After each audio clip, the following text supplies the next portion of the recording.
welcome back to another recipe. In today's video, I'll be making potato wedges. Not only potato wedges, we're making Parmesan potato wedges. If you want to see how it's done, be sure to keep on watching, subscribe, and like the video. Without further ado, let's make it.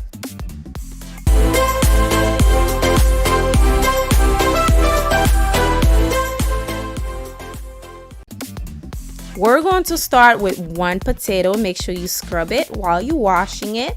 Make sure it's nice and clean. We're going to cut it in half, and then we're going to cut each half into 4 little pieces, okay? Now try to cut them evenly because you want them to cook at the same time.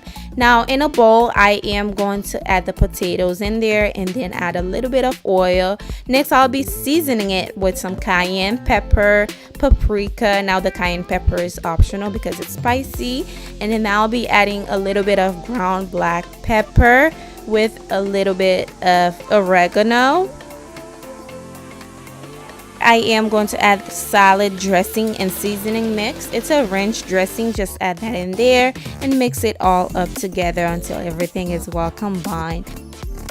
I am going to add about half a cup of Parmesan cheese, just like this. I am going to take the potato and basically dab it to the cheese, and then we're going to place them on a tray so we can bake them.